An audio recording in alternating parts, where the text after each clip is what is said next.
Ladies and gentlemen, this is the main event of the evening. And now, it's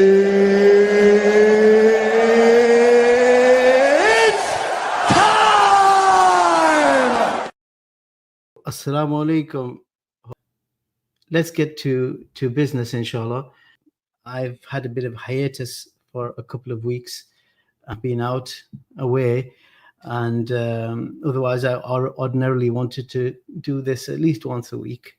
But inshallah, now that I'm back home, I could stick to that schedule and maybe even increase it with regular guests and even a co-host or two, which we're looking into. So let's start with رأيك من يقول هي التي بدأت. احنا ما لنا شغل الحين المعركة معركة فلسطين، معركة إسلام وكفر. دعوا عنكم الآن وغير وهذا الآن انتهى الأمر. ليس كل فلسطين الآن قتال بين الإسلام والكفر. نعم قد تكون عندها يعني ناس مدربين أكثر من غيرهم كذا، لكن القتال الآن بين الإسلام والكفر، ليس بين وإسرائيل وكذا. وحتى لو كانت بين إسرائيل نحن مع في هذا الوقت، وإن كنا نخالفهم في أشياء كثيرة وكذا، لكن إذا صارت القضية إسلام وكفر لا، نحن مع الإسلام ولسنا مع الكفر. فالقصد أننا المسألة ليست مسألة إنها مسألة إسلام وكفر. So that was Sheikh Uthman Khamis. This is part of a longer or part of a series of clips that went viral, and this is not the one that's actually particularly offensive. You'll notice I've had to do a lot of self-censorship here. I tried uploading this very same clip on the existing YouTube page. Remember, we've got this live, and then we've got the Knowledge North website, and it immediately got flagged and blocked. Immediately ran into violation, subhanAllah. Even though we're giving commentary to it, of course you can protest those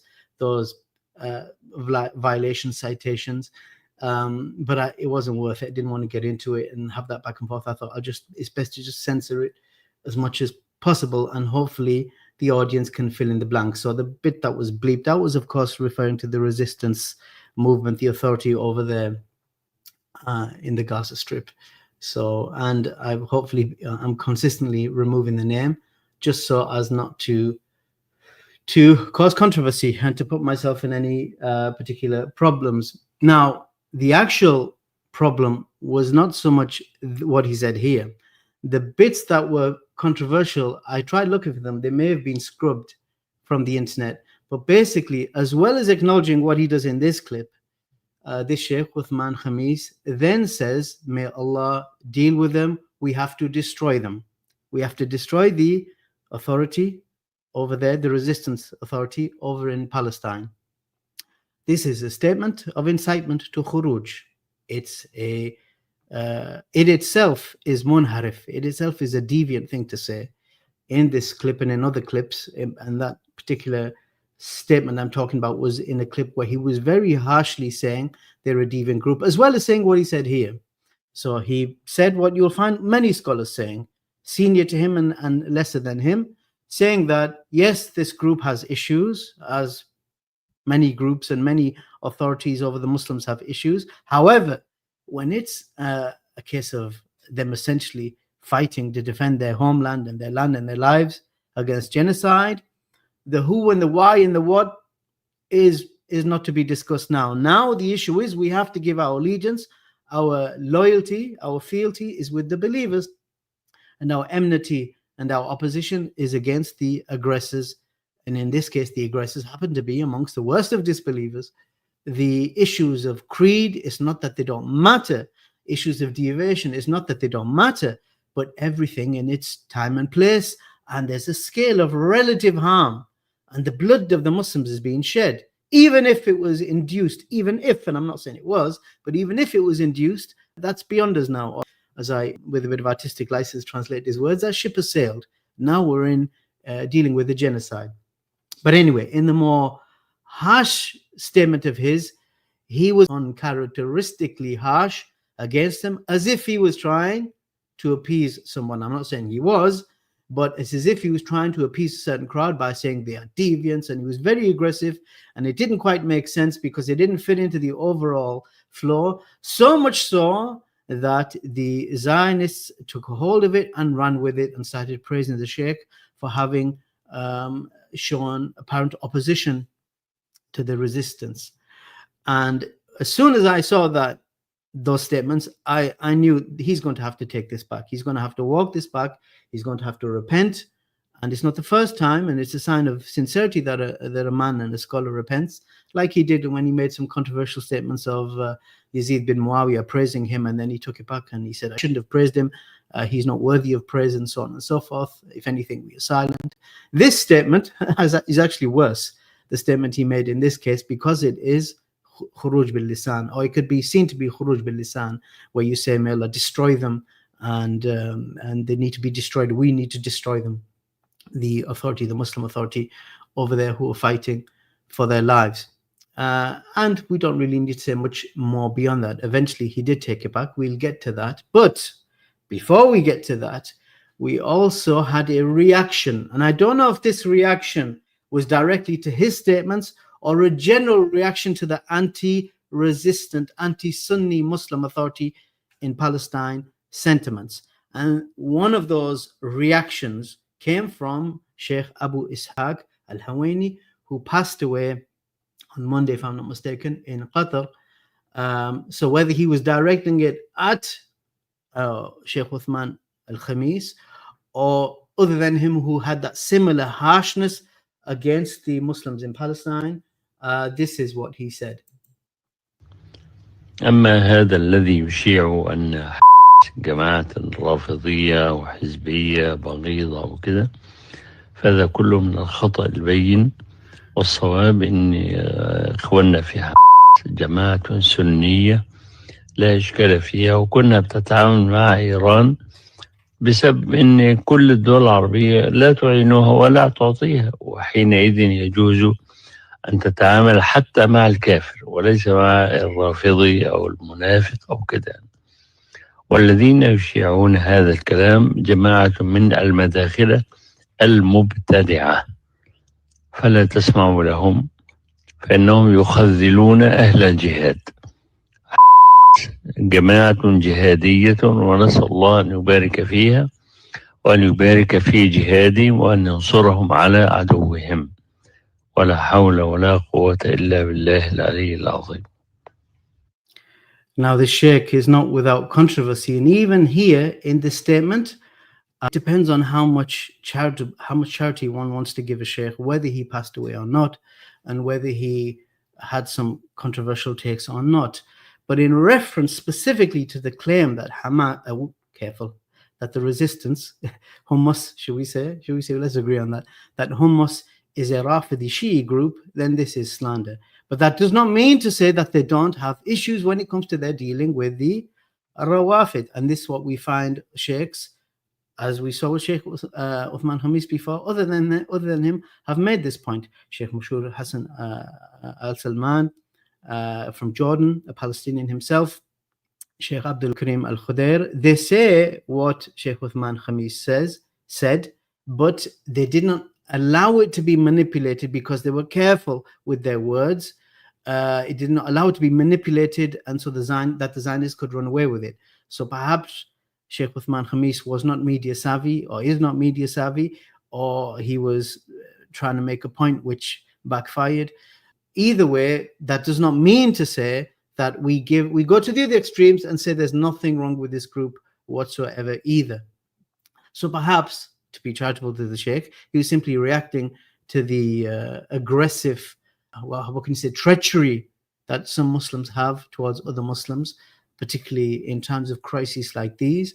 And perhaps, as he mentioned at the end, he said this term we're going to get into, al-Madakhila al-Mubtadi'a, the innovating, or the group of madkhalis who are innovators. We will use the word ghulāt. We'll explain what we mean by ghulāt, or the extremists, those who go to extremes in certain issues with other Sunni Muslims, with other Salafis, to be more specific. So maybe because he felt so aggrieved by some of what he suffered from them, and there was definitely issues of slander, and perhaps also things that he did say which were problematic. But in either case, the actual issues were drowned in a sea of double standards and slander, and so perhaps because of that he reacted aggressively against them and then took the opposite extreme. But he basically gave the Hamās seemingly a pass, which is not the case, because at the end of the day this group is Ikhwani, and Ikhwan Muslimun, as we know, they are a munharif or a deviant group. Amongst their deviations, or their principal deviation, are those deviations that this same Sheikh Abu Ishaq al-Huwayni has repeatedly at length criticized them for throughout his life. And the biggest deviation, of course, is that they give no consideration to Aqidah, which is why it's not just, I agree with him, he's right what he said, that the reason that the Hamās went to Iran is because they were practically turned down by all the Sunni states. That is true, they were. I know this firsthand. I've been to Gaza, I've been to the Gulf, and you talk to people depending on what vocation you are when you're in these places. You get access to certain circles. So and it, not that this is controversial anyway, to be honest, but it's also the case that their methodology, their manhaj of Ikhwan Muslimun, allows them to have this kind of weakness when it comes to stray sects, because for them it's about gathering people and mobilizing masses. They're all about the numbers. Rather than being clear upon a true path and then distinguishing between truth and falsehood. For them, that is secondary. Issues of Iman and Kufr, Sunnah and Bid'ah, Tawheed and Shirk, they are secondary. What's most important is to seize power by hook or crook, through elections or through coups or whatever it might be, more so the former now, especially now, more so through political entryism and mobilization of the masses. And any kind of focus on creed could detract perhaps from mobilizing the masses, so they don't like this. So that's the reality. And rather than, and you can find Abu Ishaq al-Huwayni himself making these arguments against Ikhwan Muslimun, let's actually take from someone more senior to Abu Ishaq al-Huwayni, and that is our Sheikh Imam al-Albani. فتجد في الإخوان المسلمين من هو سلفي العقيدة. إذا سألته مثلا السؤال النبوي للجارية أين الله؟ أجابك في السماء. تسأل إخوانجي آخر بيقول لك الله موجود في كل مكان. أعوذ بالله. تقعد بالجاد وبتقول له الأمكنة فيها القاذورات والكهاريج والآخر، الله موجود هنيك ما يحار. ليه؟ ما عنده عقيدة صافية. هذا إخواني وهذا إخواني. وعلى ذلك الفقه الجماعة، جماعة تبليغ كذلك فيهم ناس تطعموا بالدعوة السلفية من بعض الجوانب، فصححوا عقيدتهم إلى حد لا بأس به، صححوا صلاتهم إلى حد، لكن ما جعلوها من أصول دعوتهم، ولذلك تجدهم يختلفون كل اختلاف. فجماعة تبليغ، الإخوان، التحرير من عامة المسلمين، واجبنا أن ننصحهم، نقول لهم اهتموا كما قال ذلك الشاعر الراجز: العلم إن طلبته كثير والعمر عن تحصيله قصير، فقدم الأهم منه فالأهم.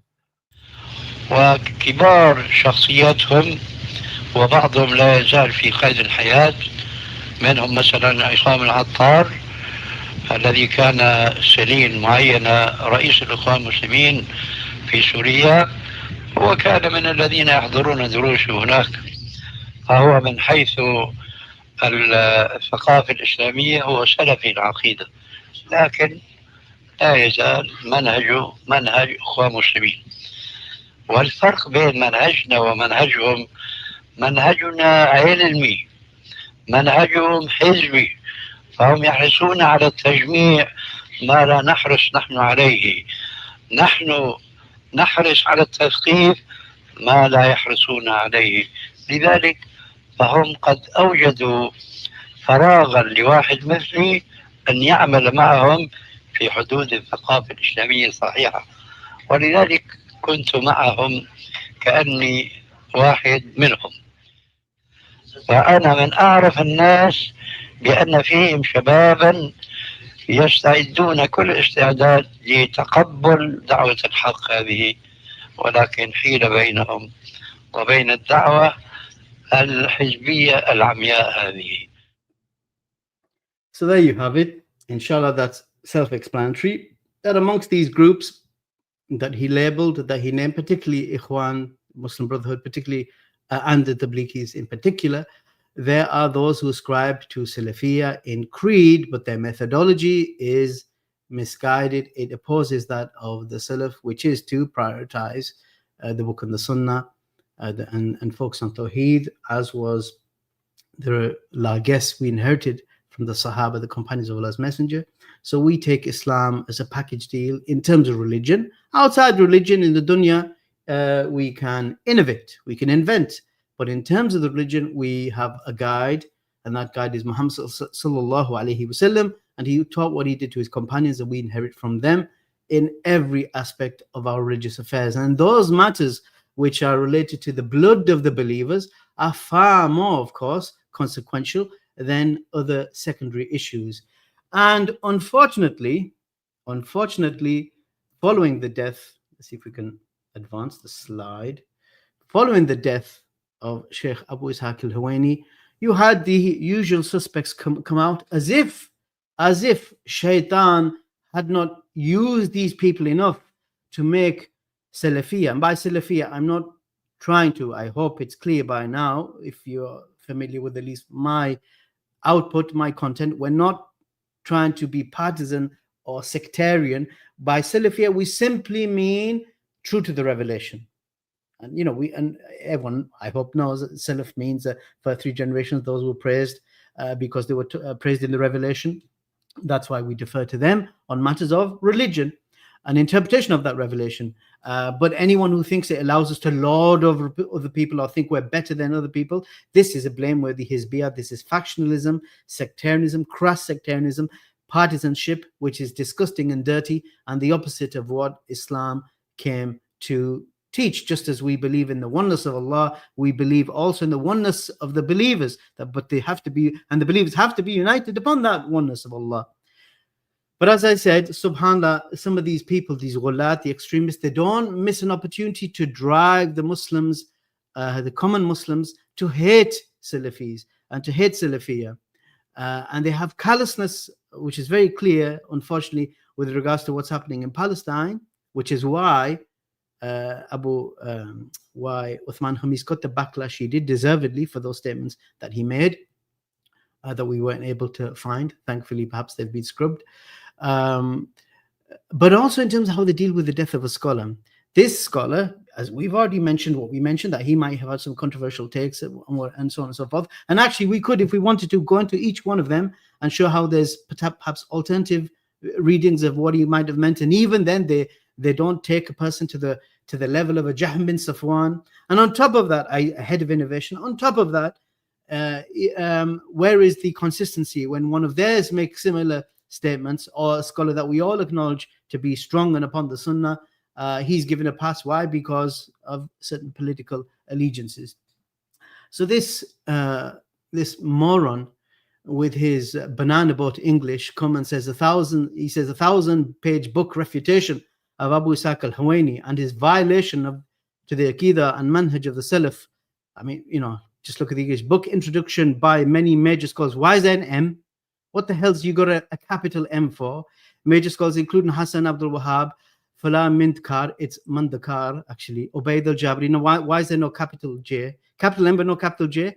Muhyi al-Din, Harf Shamsiya, Ya Baghi, Muhyi al-Din, etc. Yet some think they are more aware than ulama. None of these people that have been named are major scholars. I can't remember who. He was one of the senior, one of two. I'm thinking it's the Mufti. I had a sitting with him, just a few of us, and someone mentioned, Sheikh, what do you say about Ubayd al-Jabri saying such and such? He said, who? He said, Ubayd al-Jabri. He said, who? Well, who's that? He said, Sheikh Ubayd al-Jabri in Medina. He said, I don't know. Well, he said this. Well, whoever he is, that thing is wrong. He shouldn't have said that. It's false.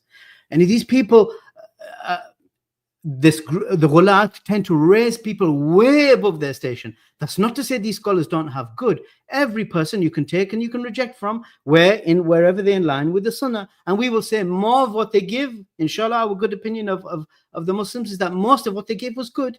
We can say that, but that does not mean then we have to take it and exaggerate it just because they happen to conform to people that we like, our teachers. Then we say therefore they are all of a sudden they are major scholars. They're nowhere near major scholars. None of these who are named here even approach major scholars. And even in this major scholar, what does it actually mean? Really, to make it sensible, we would say that a peer group recognizes its peers. So the senior scholars recognize their peer group.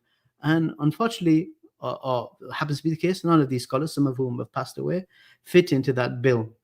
And this person mentioned a 1,000-page refutation of people who are far from major scholars. If anything, I think some of the names listed in the book here, some of the contributions, one of them is from Sheikh Muqbil bin Hadi. And yes, you could say we can't say he's a major scholar, but even then he was known for being quick to refute. This is something we know firsthand. Those of us who've been in the game long enough. For example, someone I know from my town, in fact, they said to Sheikh Muqbil, and they but they basically vilified the brother. Oh, there's this Hizbi, and he says this and he does that. And Sheikh Muqbil immediately said that man's a deviant and he should be refuted. And the brother said, I said nothing of the sort, right? Because people have issues with each other, jealousy or whatever it might be, or other kind of, partisanship issues. And that's a flaw from the Sheikh. May Allah have mercy on him. It's a flaw from him. And he's not the only one that instead of saying, hang on, what is the context? Who is this person? Is there another interpretation to what he said? Can he defend himself? What has he said about your claim against him? Have you approached? That would be the just thing to do. But when sheikhs immediately, you go to a scholar, or when I say you, I mean these morons, go to scholars. Sheikh, there is someone who wages war upon the Muslims, and he divides the Salafis, and he spreads innovation. What's this scholar going to say? I mean, immediately his response is going to be, well, that person, if you don't refute him, I will refute you myself, because you've painted a particular image. But the scholar who is cautious and careful and knows how the Rawaybidah operate, like Sheikh Albani would do, he would say, I don't know who you are, and he'd put the phone down. You don't just give people what they want, because this is how these people play games, Anyway, funny thing is, so this book, this 1,000-page refutation of Abu Ishaq al-Huwayni was authored by one, what's the geezer's name? Abu Abdul Allah Khalid Uthman al-Masri. This is what Sheikh Rabi bin Hadi al-Madkhali says about the author of this 1,000-page refutation, or the compiler of this 1,000-page refutation of Abu Ishaq al-Masri, in a post which was called The Lying Chameleon. The Lying Chameleon. This is what Sheikh Rabi said about the author of this refutation. فإن أحذرك من أبي عبد الأعلى الذي فرق السلفيين وشوه الدعوة السلفية ودافع عن أهل الباطل، دافع عن محمد هادي الذي هذا شأنه، فرق السلفيين وشوه الدعوة السلفية، يدافع عنه. This is the reality of the ghulāt, that when things are in their favor, they use them, and when they are not, then they misabuse them or misappropriate them, and whatever works in their favor, they will that will become their religion. And it has to be said, some of the names we've already mentioned, including Sheikh Rabi, may Allah preserve him and grant and bless him and grant him good health, has also been disparaged by those senior to all of them. For example, by the teacher of many of these people, Sheikh Abdul Muhsin Al-Abad. When I say many of these people, sorry, I need to take that back. The teacher of some of the sheikhs that the ghulāt have turned into major scholars, whether they were deserving of that or not. So we have, this is from the sheikh's book, Sheikh Abdul Muhsin Al-Abad's book, الحث على اتباع السنة وتحذير من البدع وبيان خطرها, which translates to the the encouragement to follow the sunnah, and a warning against innovation, and a clarification against its dangers. So the Sheikh says, and this is a second follow-up book to his first book, which was called Rifqun Ahl Sunnah bi Ahl Sunnah, which means, O people of the Sunnah, be gentle with one another. And that book was understood to have been a critique of Sheikh Rabi, and to a lesser extent Sheikh Abu Hassan al-Ma'rabi, for the fitna, what's known as the Ma'rabi affair, the Ma'rabi fitna. This scholar, Egyptian scholar, who was based in Yemen, a student of Sheikh Muqbil, and basically there was lots of refutation back and forth, and the camp of Sheikh Rabi would refute those who did not agree with his refutation also, which included the students of Sheikh al-Albani primarily, and others who were outside Saudi Arabia particularly. And there is unfortunately, it seems to have been a nationalist element to it. Anyway, senior to all of these scholars is Sheikh Abdul Muhsin al-Abad, and he did a follow-up book to make it clear what he meant, in case people thought he was, not actually saying what he was saying. So, and this follow-up book was more directly targeted at a scholar called Fali al-Harbi, who's unfortunately a fall guy, because the reality is what Fali al-Harbi said is no different what the other scholars who were on that trip would say. So the Sheikh says here, most of what he offers, meaning Fali al-Harbi, is of, and then he look at these three keywords here: tajrih, disparagement; tabdi, hereticizing, or declaring people innovators, ascribing to them innovation; what tahdhir, and warning. Of who? Not of the people of innovation, but of Ahlus Sunnah. So he's talking about Fali al-Harbi. He said most of what he offers is disparagement, defamation, hereticization, or declaring someone to be innovator, and warning against many of the Ahlus Sunnah. That's on page 26 of his book, Al-Hath. And then on page 29, he says, and this student who was involved in this defamation was accompanied by three others, two of them from Mecca and Medina, and they are both my students, or they were his students in the Islamic University of Medina.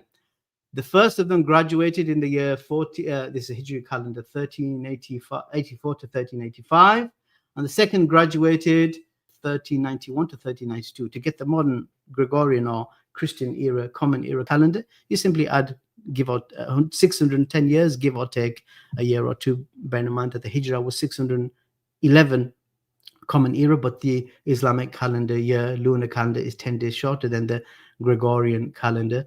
Therefore, it's not precise, but you can say 610 years, give or take. Add that figure to that figure, to these numbers.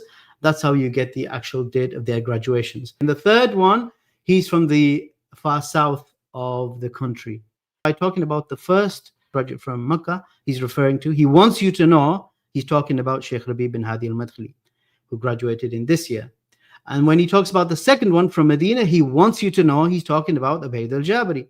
By the way, the reason he didn't name them explicitly, he explains in his first book, Rifqun Ahl Sunnah. He's trying to make a point that when Sheikh bin Baz, for example, who you could say is most attached to, that was his Sheikh and his companion, he would say when Sheikh bin Baz would refute, he wouldn't directly name all the time. He'd say so-and-so has said this, or if he would refer to them, he'd refer to them with honorific titles, even if they were deviants. And that's with deviants. Then what then of people who are people of Sunnah, Imams of Sunnah, scholars of Sunnah? So he's making a point. He's staying true to his Abdul Muhsin al-Abad, is staying true to his own manhaj. You don't have to name. It's sufficient that you indicate, and for people who are interested, they will know, or people in the know will know. But if they don't know, then you don't need to know, because it's not something we're going to be asked about on Yawm al-Qiyamah. It's not from the questions that the Munkar and Nakir will trial the people with. Who is your Lord? What is your religion? What do you say about this man Muhammad sallallahu alaihi wasallam? What's your position on this Sheikh, this Sururi, this Khariji, this Hizbi? That's not going to be a question we need to worry about, subhanAllah. So he's indicating here Sheikh Rabi, he's indicating here Sheikh Ubayd. Then he says, and the third one, who's from the extreme south of the country, he's intending there. He wants you to know he's talking about Sheikh Ahmed al-Najmi. And he said the second and the third described those who distributed the book, his first book he's talking about, Rifqun Ahl Sunnah, as innovators, a labeling that was general and sweeping.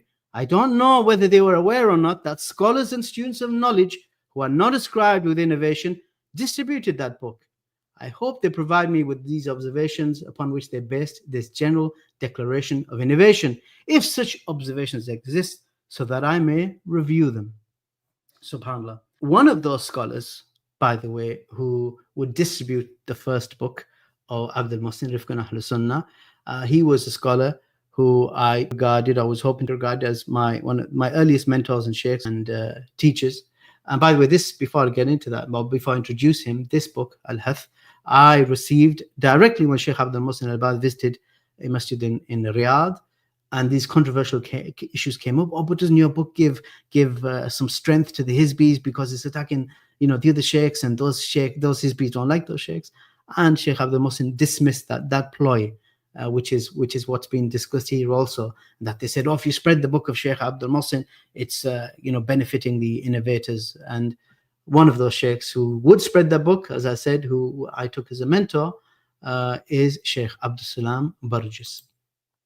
ثبت عن الإمام الأوزاعي كما في مسند الدارمي، أظنه في مسند الدارمي، أن الشيطان قال لأوليائه: من أي شيء تأتون بني آدم؟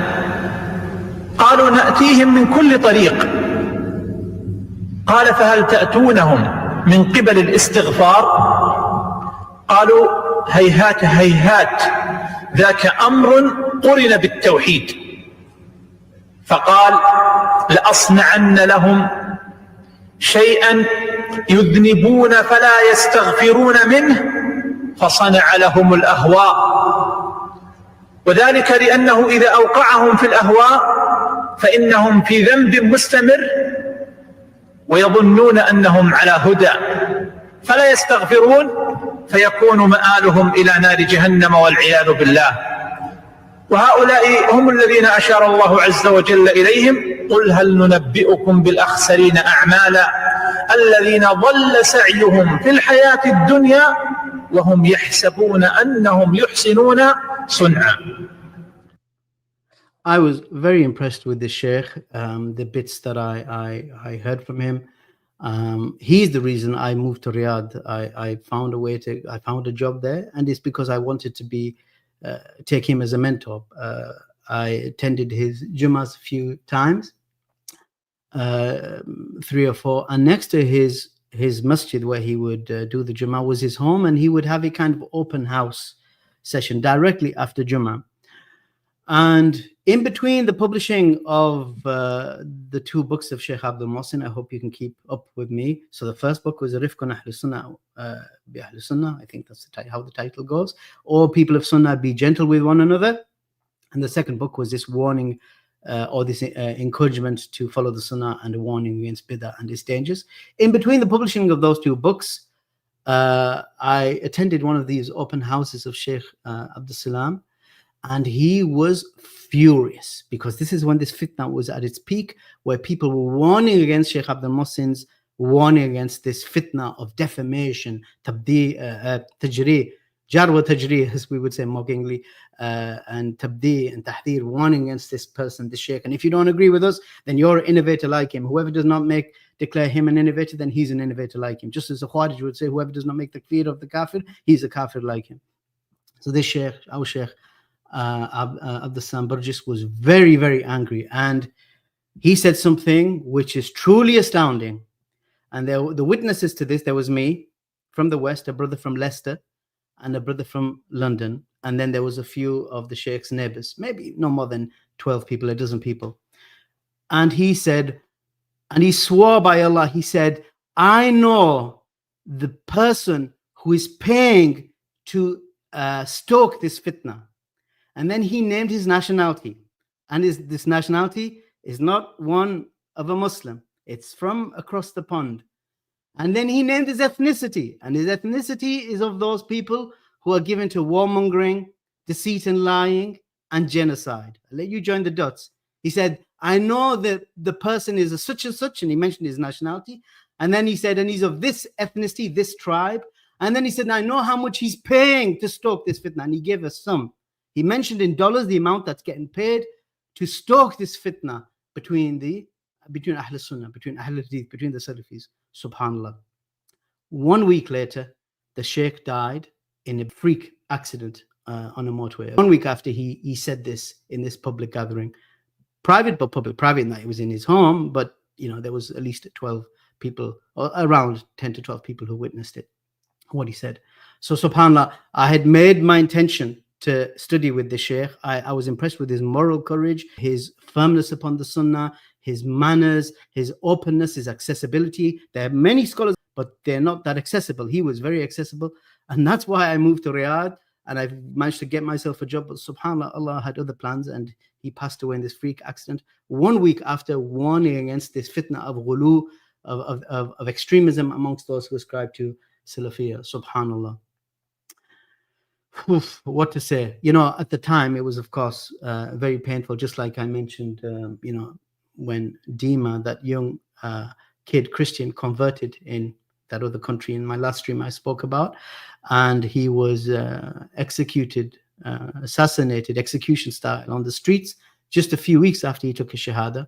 You know, and these things are painful. They hurt us. You know, the scholar's passing, you know, was affected me personally, especially not just because he was such a likable person, but also because, you know, I was hoping to benefit from him for years, and I only got a few, you know, a few sittings. Likewise, the passing away of that younger brother, conversely, we were hoping to benefit him and have him become a preacher, a teacher, and who knows what else. And then he was murdered on the streets as a sign, as a warning. And I'm not saying that's what happened to the Sheikh either, but, you know, Allah knows best. So I asked Sheikh Lahaydan, who also passed away a few years ago, but he was of old age anyway, unlike the Sheikh Abdussalam Burjis, who passed away in his early 30s, if not somewhere in his 30s. I said to Sheikh Lahaydan, I asked him in one of those private public gatherings in his homes, what would you advise us to deal with this tragedy that, you know, grieves us that the Sheikh died, and we were hoping, we had a lot of hope for him and to be with him, and Allah, you know, decided to terminate his presence amongst us. So the Sheikh said, have a good, I'm paraphrasing now, he said, the Sheikh Lahaydan said, have a good opinion of Allah, that if Allah took the scholar, this man, this believer, Abdussalam Burjis, then he took him at the best time for him to leave this world, at the height of his iman, when he did the best of his deeds. This is what you should think in terms of having a good opinion. So even though it's sorrowful and a loss for you, you should hope that this is the best thing that could happen to the Sheikh, because he was drawing close to Allah in this life, and at that point where he could not draw any closer, Allah then took him to bring him closer to him, and perhaps he accepted him as a martyr, so he's even closer to his Lord. And so even though you grieve for yourself, grieve for your loss, but do not grieve on behalf of the Sheikh, because he is inshallah returned to his Lord, or on behalf of the believer, the scholar. And that's one way perhaps we can console ourselves with all the tragedies we see. And the reality is, frankly speaking, this whole thing about going back to Abu Ishaq al-Huwayni and Sururi this and Khariji that, the fact of the matter is, Sururism is dead. It's past its sell-by date. Sururism essentially is Saudi Ikhwanism. So they have Athari creed, but then they agitate for political mobilization in the way of Ikhwan Muslimun, you know, for seizing power through elections and through you know, mob mass movement. That's dead. The boss man in the most powerful country in the Middle East, if not one of the most powerful countries in the world, said famously, you know, that previously when it came to extremism, we would give it several decades. I'm dealing with it overnight. And he did. You so much as breathe in the wrong direction in terms of political agitation, and you disappear. You're either locked up in prison or you're expelled. And, you know, just see what happened to Mr. Al-Auda when he made a seemingly anodyne conciliatory move towards Qatar, but because it seemed, it was understood, or it could have been interpreted as a kind of giving some credit to Qatar's agitation through the Ikhwan. That's it. He was locked up, and I understand he's still in prison. So Sururism is dead. Sururism is dead. We're well beyond that now. There's far greater things that are affecting the Ummah and that corrupt their religion. Yes, you have the evil of the Khawarij and Khuruj, which leads to the bloodshed, the premature mobilization of the Muslims before their time, without a banner, without a leader, which causes them to then go and commit acts of rebellion and sedition, which then causes the repercussion of the tyrant upon the believers, and they get slaughtered. This has been the case since the earliest times, since Hajjaj bin Yusuf, and even before Hajjaj bin Yusuf. You could see what happened with Yazid bin Muawiyah, with the people of Harra, and so on. We know the problems that this leads to. That is one evil, and that you could say is on the far right spectrum of Islam. But then you also have the far left, the Murji'ah, those who consider that deeds are inconsequential, whether they will claim to refute the Murji'ah or not. Actions speak louder than words. This, what I'm about to show you, is something which is also egregious and perhaps far more dangerous than what some old man, Egyptian man, might have said. It's basically a gigantic rave in the desert. One of the things that's kind of interesting is that even though alcohol and, of course, any kind of drugs are still very much illegal here, there were a lot of people who were, pretty visibly inebriated. You could smell marijuana in some places. So definitely this is the kind of event where things really get taken to the edge of the possibility of what could be in the new Saudi Arabia. We are very eager to be part of the international community, but we can't be stifled every time we try to make progress.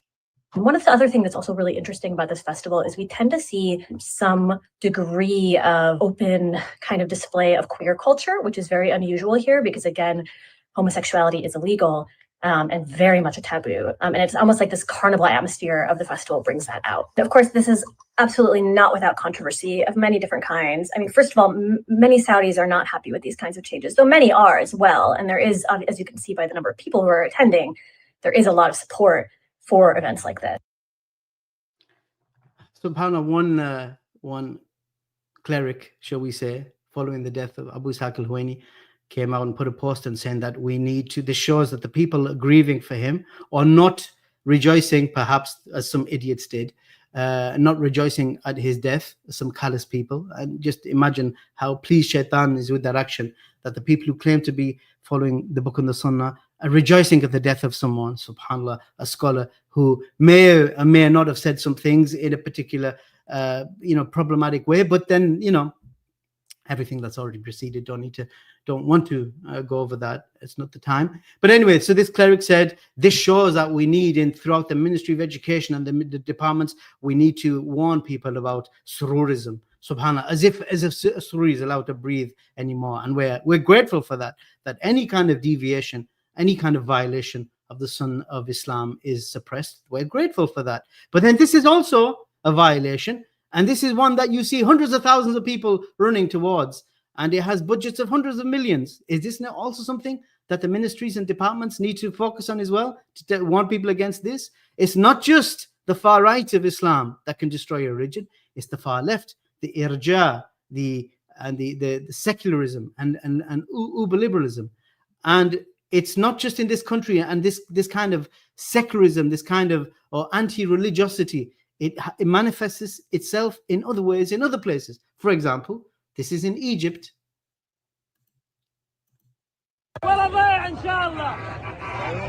What you are seeing here is aid convoys early last month in February distributing aid or waiting to distribute aid for Gaza, and the people of Egypt stealing it. Not all of them, but enough of them are going and they are stealing aid which is meant for the people who are besieged in Gaza while bombs are falling from them.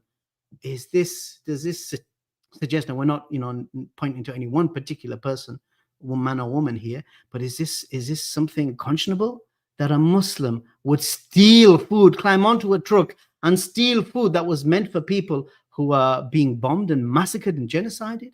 There are serious problems with the Muslims. Clearly there are serious problems with the Muslims. So yes, by all means, focus on, if they were a problem, if they were a reality, sururism, focus on it. But that's really today practically gone. It's beyond us. We've moved on now. Now the problems are of other kinds. That's not to say that they don't also have innovations amongst them. Clearly they do. But there's also general religiosity, and a creedal issue is not having allegiance for the ummah and having a callousness, qasiyatul qulub, this hardness of the hearts against the believers on their death, whether it's a scholar who dies with his shortcomings or whether it's an entire ummah or a division of the ummah in Gaza which are dying with their shortcomings.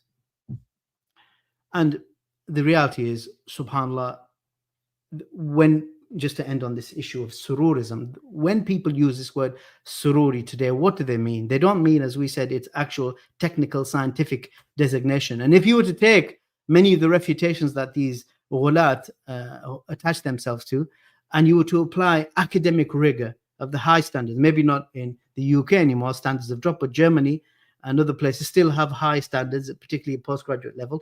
If you were to apply the academic standards and as well as the ulama, the senior ulama would do when it comes to making judgments upon people, you'll find that they'd be laughed out of the first meeting. They wouldn't even get past the proposal stage.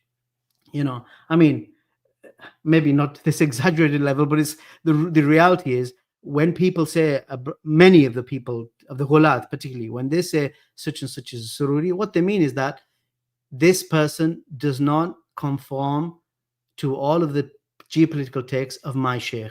And if my sheikh is not prepared to take a particular geopolitical stance, whether it be on normalization or Abraham Accords or whatever it may be, or jihad or whatever it may be, then that means that person is a deviant. Rather than that person has his ijtihad, and perhaps his ijtihad is stronger than yours, and perhaps his allegiance to the ummah is stronger than yours, and perhaps your sheikh would agree with him if the knowledge was presented to him, or maybe not, maybe that's being overly charitable. But either way, when they say this person is a hizbi, often the ghulāt I'm talking about specifically, or a sururi, what they really mean is he's not one of us. He's not with us. He does not bow down to us. He does not worship our sheikhs the way we worship them. He does not take our sheikh as a god, and the cannibalism that exists amongst them. He's not a part of that. He's free from that. Therefore, he must be a sururi. As if you could hear statements as stupid as, that person, he's a sururi. Why? Because he sat amongst the noble brothers and he farted, and it wasn't an ordinary fart. Rather, it was the fart of hizbiyah. It was a fart that was lingering, and it caused the people's eczema to break out and the women to sprout beards, and it's as if the fruit would ripen prematurely and fall on the bald patches of the noble brothers, causing them to become assaulted with the audacity as if they were learning anew Newton's experience of gravity. Whereas when our sheikh farts, his fart smells like fresh cut roses, and it farts like a cool breeze, and it causes the eyes to enlighten. And if all of the noble brothers was to fart together in unison with our sheikh, then that fart would be like a cloud, bringing shade upon the people, upon the Salafis. And then when it would, that cloud of cumulative fart of the noble brothers would go over the houses of the hizbis and the sururis, it would rain down on them thunderbolts and lightning. Very, very frightening. I mean, that's an exaggeration, but those who've been in the circles know how these morons talk. That's enough of that. Let's move on now. We said that Sheikh Uthman, Khamis, took back his statement, rightfully so. We were hoping he would take it back, where he basically said that the resistance should be destroyed, and and even when he said what was correct, he said it in a way that was very, as we say, quotable and citable and soundbiteable by the Zionist enemy. So here he has taken it back. I did not have time to give subtitles, but inshallah we'll translate it in real time. بس الكلمة اللي قلتها انه يجب القضاء عليهم هذه والله انا ما قلت لي قبل التصوير لحظة انفعال صراحة. لا ما اذكرها. سبحان انا الله. ما اذكر اني قلتها. I'm trying to pause it now. Won't let me pause. كلمني واحد قال انت قلت لا ما قلت. He's okay. He's saying I didn't say. رجعت للفيديو. I'm trying to pause this now. It's not working. سبحان الله. شوي التدوير هو ما ادري شنو. لا ما اقصدها طبعا. طلعت سبق لسان قطعا وبدون قصد يعني، بس كنت متحمس الظاهر حامي فقلتها، لكن ما اقصدها ابدا، لا ولا يمكن هذا، ولا قلتها لاحد ولا املك هذا الشيء. لا هذه يعني، لكن مثل ما قلت لك انا هذه الكلمه فعلا انا مستغرب شلون طلعت مني. عرفت شلون؟ انه يجب تدميرهم هذا، لا هذه غلط يعني مني، لكن ما كانت مقصوده يعني، سبق لسان. انا حتى يوم قالوا لي ما قلتها انكرت اني قلتها، ما اذكر سبحان اني قلتها الله. لما شفت الفيديو ولا فعلا قايلها، لكن almost done. عسى الله يغفر. So basically what he said, I thought I could pause this and then translate in real time, but even though there's a pause button right in front of me, I'm clicking it and it's not registering, or it registers so delayed it makes it worthless. But anyway, he said this statement, the host, this is from a 40 or so minute, if not longer interview, subsequent interview. So the host says, what about this thing you said, may Allah deal with them, or about the resistance Hamas? And he said, I didn't say this. Or when I heard this, I said, I couldn't have said this. And clearly it was a mistake. I misspoke to the point that I denied I could have said this, saying that they should be destroyed. I couldn't have said this. This is clearly wrong. Even when I heard it, I didn't believe that I said it. And he repeats it, he emphasizes it, and then he says, may Allah forgive me for saying this. I don't believe this. I don't own this. He said, I don't own it. I don't believe it. I could have said this. How could I have said this? So he took it back. Alhamdulillah, which is a sign of sincerity. Although you could say, some will say perhaps the damage was done. But alhamdulillah, he's taken it back, maybe frees him from blame. But it just goes to show, subhanAllah, that we're all human, and our teachers and those who are more knowledgeable than us are also human, and they err, except the Nabi. He is ma'asum, and everything he brought in the religion, we take it without question, of course, sallallahu alayhi wasallam. And Ibn Taymiyyah has a point to make about it. By the way, before we leave this previous issue about the ghulāt, their scholars, some of their scholars, we also regard some of them as our scholars too, and they had a good beginning. Some of them perhaps were useless from the start, particularly like the new names that pop up. But some of the early ones whose names we mentioned, they had a good start. And had they continued, subhanAllah, upon that scientific path, by scientific I mean Islamic sciences, then it would have been better for them. And other ulama have said this, if only they'd remained on that path. But it's so easy. It's so easy to get into the refutation culture. It doesn't require anything other than, gathering people's mistakes. And you find that of the groups, if we were to do like an ethnic, breakdown, you have, at least in our experience in Western Europe and perhaps in America, Western Europe to America, the West, let's say, Anglophone and Francophone world, you have, your South Asians, Pakistanis, Indians, Bengalis, you have, immigrant generations, first, second, third, fourth. You have your North African Arabs, predominantly, Algerians, Moroccans, whatever, and you have your African American, largely convert community, or actually now, perhaps many of our brothers and sisters are born to Muslims, having been started converting since the days of heady days of Malcolm X and Muhammad Ali and so on in the 60s and even before, and Afro-Caribbeans. And it's as if many of these three groups, if you want to how can you say, if we want to generalize, as if the South Asians, they've left Barelwism and the extreme shirkiyat of the people of the Indian subcontinent, but they haven't left the holy man cult culture. So they've transferred the reverence for the Pir, for the Faqir, for their Sheikh and for their Ustad. And likewise, you could say perhaps from the African American or from the African Caribbean brothers, those who are upon ghulu, they've left where previously the crack of the whip in history would have you picking cotton. Now you're picking the mistakes of your brothers on behalf of the crack, because you get a crack out of it. And for the North African diaspora or expatriate community, whereas previously the French gendarmes would have you stand for salute of the tricolor, now you've abandoned that, and instead, whilst claiming to be Salafis, people of Tawheed, you now stand instead and give salutations and salute to the flags of the Gulf Arabs or other certain nation states. This is the reality, subhanAllah. It requires ikhlas, and it requires us to stand up straight and be men and not to worship other men, and to be true to what we claim, to be worshippers of Allah and His oneness, and share when I say our, I mean on behalf of the entire Ummah. The Sheikh al-Islam par excellence, Ibn Taymiyyah, said, then people, with regards to loving and hating and allegiance and disavowal, the scholars are right at times and wrong at other times. And many people, if they know something of a man which they love, then they love him completely and turn away from his evil. And if they know something of a man whom they dislike, then they dislike and hate him completely and turn away from his good. This is the approach of the people of innovation, Ahlul Bid'ah, the Khawarij, the Mu'tazilites, the Murji'ites. As for Ahlul Sunnah wal Jama'ah, as for the people of Sunnah and the united body upon the way of the companions, they say whatever the book and the Sunnah and the Ijma of the Salaf indicates. That is what distinguishes us from Hizbiyah, from blind allegiance and overdue overpraise and reverence and worship of men.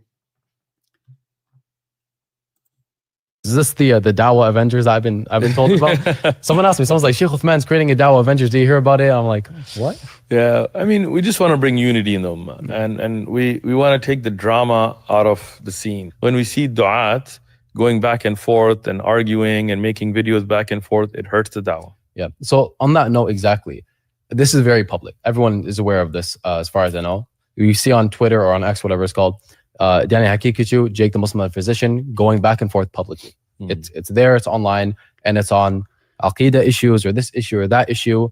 And there have been attempts for some people to mediate, make a discussion. It didn't happen. I'm not going to go into detail. I'm not involved, but it's there and it's public, which is why I'm bringing it up. What do outsiders, people like me, people like their audience, their fans, whether they're Jake fans or Daniel fans, what do they do? How do they interact with it, or do they completely ignore it? You know, I'm going to caveat this by saying I haven't read what's going on between them. Yeah. So I don't want to give an opinion without being well informed. And, you know, we hope that whatever issues they have, they would be able to take it offline. Maybe there's a reason. I mean, I don't know, that they felt like it should be done, you know, publicly. Maybe some statements were made publicly that needed to be addressed publicly. I don't think we should be fans of personalities, right? And even if I'm a big fan of a da'i, if I see that the stance the person is taking is not in accordance with the evidences, then our loyalty has to be to Allah and His Messenger above everybody else. Absolutely. So this is how I think we should deal with it. The second thing I will say is we should always have nasiha for our brothers and sisters. For example, if me and you disagree on an issue, and let's say you hold a view in aqidah or fiqh or hadith that I don't agree with, right? Does that mean I should take personal shots at you? Does that mean I should try to expose you as a person? Maybe I saw you drinking with your left hand. For example, you're human, you can make a mistake, right? I got a clip of him drinking with, I got you. This is not nasiha. This is hasad. This will destroy you. Wow. So we see this in the dawah scene. Some people we saw that were making a great impact against liberalism and against all this kind of stuff. But when they got caught up in these kinds of things, their da'wah got derailed and their self became corrupted. And I'm not mentioning any names or any particular individuals, but we've seen it. So we need to be very careful that the way we address this is to want good for the other person. Yeah. So if I don't agree with you, I should want good for you. So if I want good for you, I'm not going to be looking for your mistakes. Yeah.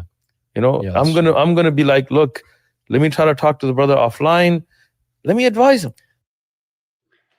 Unfortunately, a lot of what we heard there, it might sound reasonable, it might sound kind and wanting goodness, but if we to walk it back, if we were able to pause it at points, we would see that what the brother, unfortunately, may Allah forgive me, have said is a dereliction of duty. First of all, the issue which he claimed that at this stage he wasn't aware of, but then decided to comment on it anyway, even though he was told there's Aqidah issues by his host, may Allah bless the brother, said amongst these issues that there's a back and forth between Jake and Daniel, Jake the Muslim metaphysician, Teller, I believe that's how you pronounce the brother's name, and then Hakikuchu, they include Aqidah issues. And he's saying, well, you know, advise the brothers privately, and we don't like to see this stuff or whatever. This is not what is required. What is required is to refute evil that's in public. Inkarul munkar. This is from the foundations of the dawah. Private nasiha does not come into it at this stage. You can give private nasiha if you want, and I can explain in my experience and I know it's other brothers' experiences, of what happens in the pitfall sometimes in dealing with people in private, when they are insincere or when they are resolutely wanting to spread a particular evil. We can get into that shortly. But this is not what is the obligation. The obligation in Islam is to address a wrong. Islam does not belong to your dad, that if it embarrasses you or shames you or your friends, then you have to take it behind the scenes. If a public violation, a lie against Allah and His Messenger has reached the masses, then the masses have to be educated and warned and protected from that evil. And this will protect the one who admitted that evil also, because it will lessen their burden on the Day of Judgment. Maybe he would like to have corrected his wrong, but he died, or something else happened, he or she, and so now that evil is spread. So you're doing them a favor, the one from whom misguidance emanates. You're doing them a favor, you're showing mercy to them, as the Salaf would say, by preventing them from spreading their misguidance. Look at this Rafidi, for example. Please stop saying Shia Mushrik, otherwise I'll open a door that will never end. And all it results in is your Lord putting his foot in hell. Something I'm not too interested in. This Nakashwani is a hardcore 12 Shia propagandist. Maybe we could say he's an ideologue. And he does not hold back from attacking the best of the believers, the awliya of Allah, from the Sahaba, the companions of the Messenger of Allah, radiyallahu anhum ajma'in, and sallallahu alayhi wasallam, to the Nabi.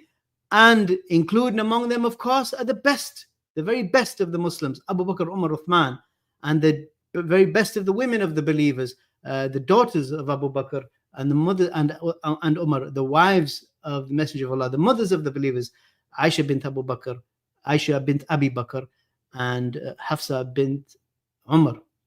Look how Daniel Muhammad bin Abdul Wahab has the perfect ideology. Muhammad bin Abdul Wahab begins writing anti-Shia, massacre the Shia, kill the Shia, destroy the Shia, burn the Shia, rape their women, take their...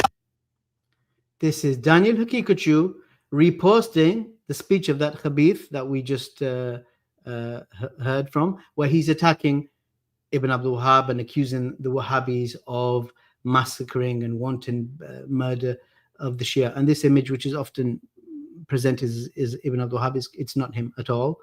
And I don't know why it's got my tag brand, Knowledge North. It's not a short from me, but I think when I save these clips, sometimes it just puts that on there because of maybe the program I'm using. But yeah, it's not a short from me, just to make that clear. But anyway, Daniel is reposting a tweet of a Rafidi who makes it clear he's a Rafidi, by the way, in his other content.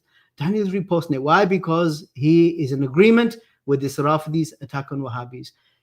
Are we saying now this needs to be kept private between the brothers? That Jake is wrong for calling him out for this? And that this is why we should, give private nasiha?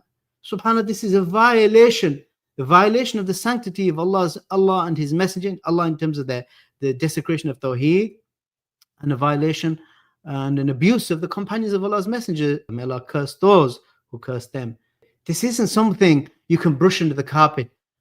It's a clear infraction of your religion. It needs to be called out. That is dawah. That is calling to truth, is by repudiating the evil. And as Allah's Messenger said, Allah cursed whomsoever accommodated an innovator. La'an Allah man awa muhditha. By the way, this issue that he's talking about, this claim of Ibn Abdul Wahab and the Wahhabis wanting to massacre the Shia, rape the Shia, whatever. I covered this at some detail in this video from my, what was it called? The Wahhabi Ottoman War series. This is episode number 3, I believe. And here's a clip from it just to whet your palate. And I do hope you will go and watch it if you haven't seen it.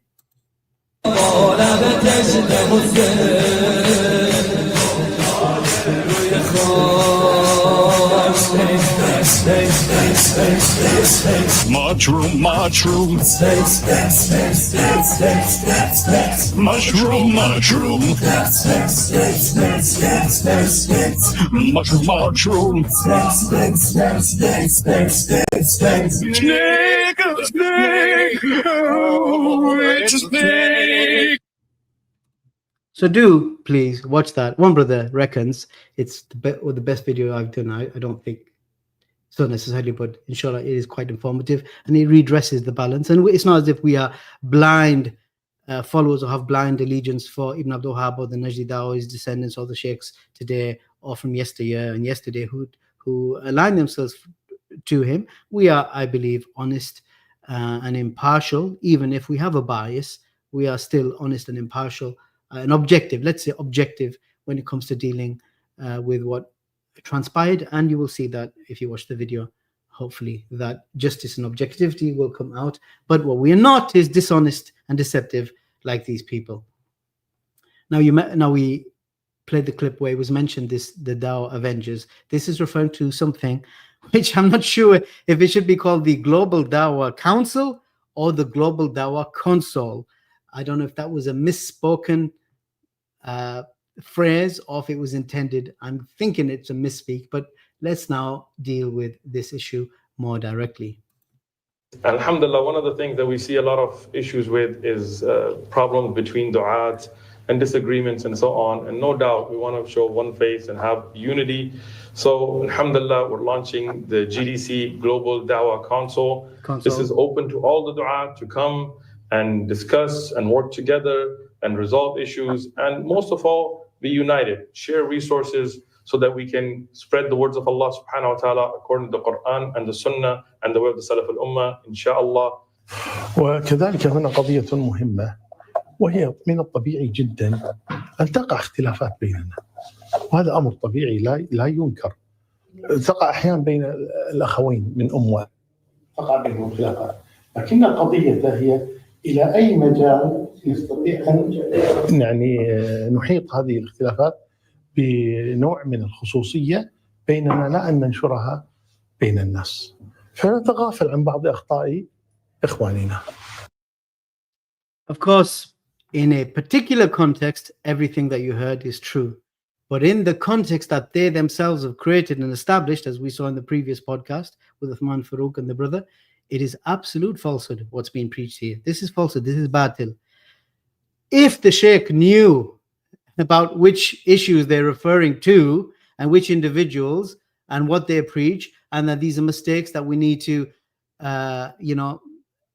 keep private or refer to a scholar over, then the Sheikh himself would refute the brothers, I'm sure. This is a good opinion we have of Uthman Khamis. How, for example, do you think he would react if you say, we want to be some private nasiha, we don't want to make public the fact that Daniel Hakikachu does not declare Khomeini to be a kafir, and that he says he can't be a kafir for saying that Allah's power is delegated to the imams, the Shia imams, or those who they claim to be imams, the 12 infallibles or the 12 of the 14 infallibles, that they have something called wilayat takwiniyya, that every atom in the universe is under the control of these men who are deceased, and one of them who is in occultation, that these powers of Allah, of the Khaliq, him being al-Khaliq, al-Mudabbir, al-Raziq, al-Rabb, the Lord, God created himself, these powers, they exist with these 12 men, not just with Allah, but these 12 men.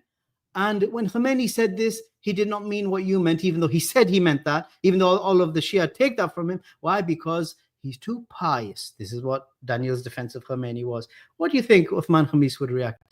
How do you think he'd react if we have a good opinion of him, knowing his track record? Why is he such a poster boy for young Salafis? It's because of his speech against the Rafida and the Shia.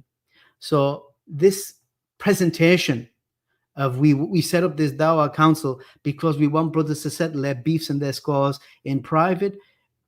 On paper, the words, the theory sound correct, but the context they're speaking of is utter falsehood, and it's a betrayal of Dawah. It's a betrayal of Salafiyah. It's a betrayal of the guidance of the Muhammad sallallahu alaihi wasallam, when he said, for example, whoever sees an evil, let him change it with his hand. And if he's unable, let him speak against it. And if he's unable, then let him detest it in his heart. And that is the weakest of faith. Nowhere in this does it say that, or do we understand from this, is that if you see an evil, that you approach a person, you have to oblige to approach a person privately. We'll get to this clip in a second. If it is an issue, of course, of someone slipping up, of them making a mistake, such as reciting the Quran wrong, misspeaking, misquoting, and they are generally people of truth and guidance, of course, you privately advise them. If you are sure that they will make a public correction. But if these people are themselves calling to shirk of the highest form, shirk and rububiyyah, then your playing down this is your own acquiescing to their misguidance, your own acquiescing to the kufr that is being promoted. Hopefully that's clear, right? So it's not the issue of, oh, you saw a brother slip up in private and then you publicized it. If you slip, even if a person slips up in public, and if it's not related to the deen, we don't want to publicize it. But if something is in the public domain and it goes against the fundamental principles and the fundamental how can you say, virtues and guidance and teachings of Islam and the creed of Islam, then of course it needs to be corrected in public, even if the people don't like it. We don't care if it stings the one who did it, if it humiliates him. He shouldn't have got in. If you can't take the heat, get out of the kitchen.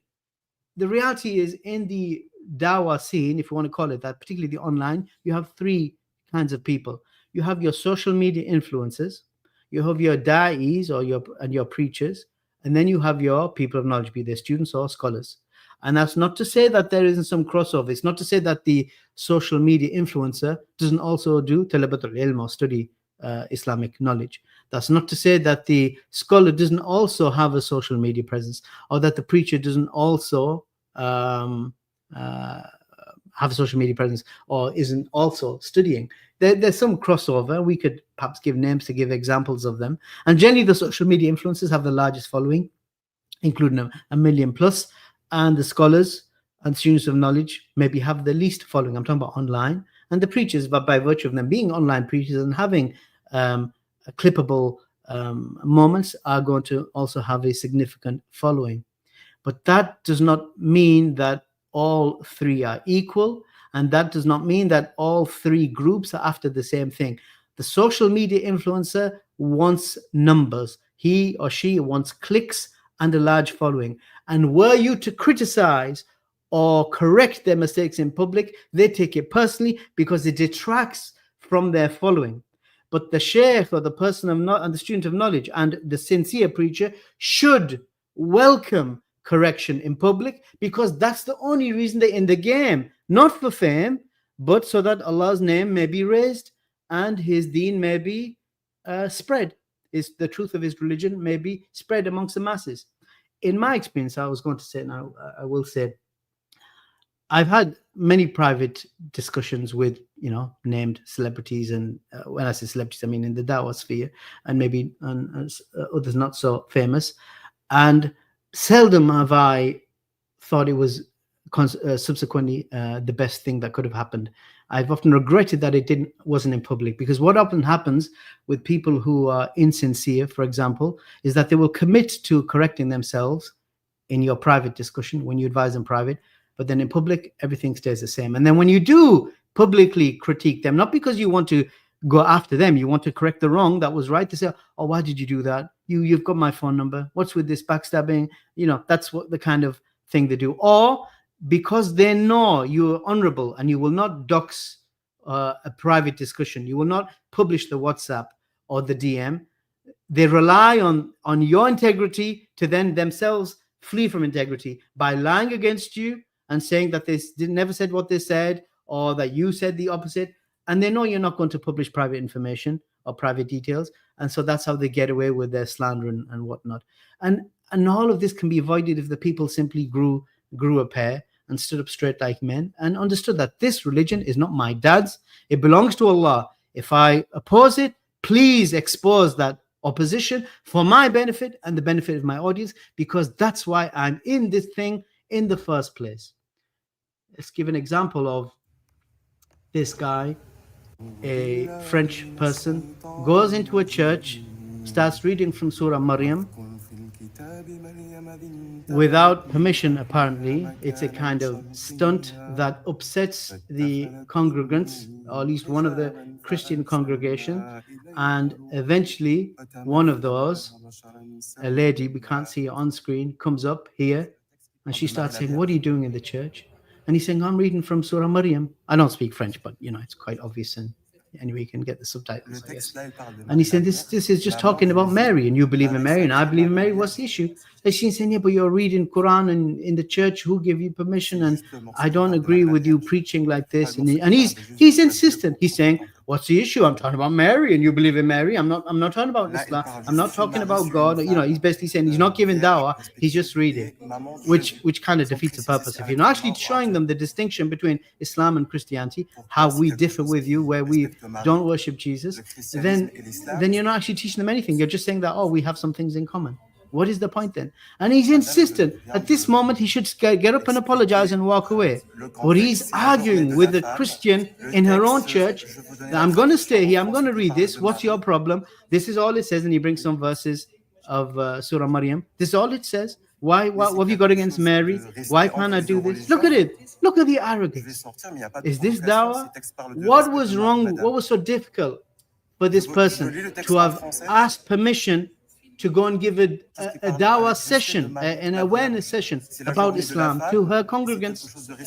Ask the priest to bring all the people. So as if this doesn't happen in the West, bring the people, your Christians, to the church, and let us tell you what we believe about Mary alayhi salam and about Isa. Isn't that more better? At least you're actually giving dawah and you're not causing social incohesion.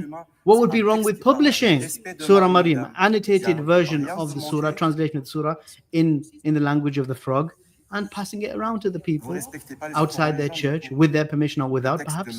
What's wrong with that? He's just arguing with her when she's asking, "Please leave, please don't record in our church."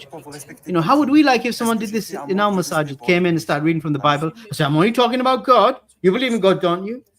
This is the idiocy of those who do this, whose priority is social media following, and they manipulate and use Islam as if it's their mount to take them to where they want to get to, which is Space Mountain, after they cash up and cash in from all of their followers. This same person, by the way, he has videos of him dressed like a woman, half naked, not even a fully dressed woman, like a half naked woman, and talking to his girlfriends, and here he is performing a very fruity dance in the way of the alphabet soup people. So, are we supposed to take this person seriously when he reads Quran in a church? This is the degeneracy and the stupidity of what we're dealing with here. I could, not that I speak French, I don't have any skills in the amphibian language, but perhaps I could reach out to him. But is that an obligation? No, his evil is done in public. It can be refuted in public. Those who know him may want to approach him privately, but it's not the obligation upon us. الأمر الثاني وهو أن نعلم أن جميعنا ذو خطأ، ما فينا من معصوم أبدا، كلنا نخطئ، ولا تظنن بكلمة خرجت من أخيك إلا خيرا وأنت تجد لها في الخير محملة. لا أقل من أن ترفع الهاتف وتتصل به، قلت كيت وكيت، بدل أن تشهر فيه وتتكلم عنه أمام الناس. والأمر الثالث والأخير وهو الحمد لله وجود أخي الشيخ عثمان حفظه الله تبارك وتعالى والشيخ تامر، وهو قضية الآن ما نرجو أن نتفق عليه، وهو أن يكون هناك مرجع نرجع إليه إن شاء الله تعالى. إذا وقعت خلافات بين الإخوة أن نرجع إلى هذا المرجع ونقول أشتكي، فلان قال لي كذا، فلان فعل كذا، فلان قال كذا، ويكون حل هذه المشكلات بيننا حتى تستقيم أمور الدعوة وينتفع الناس بها. وأخيرا أختم بقولي: يا معشر الدعاة، يا ملح البلد، ما يصلح الملح إذا الملح فسد. Well, indeed, the salt was spoiled by infantilizing the Muslims. So you're going to have to bear with that black screen for a second.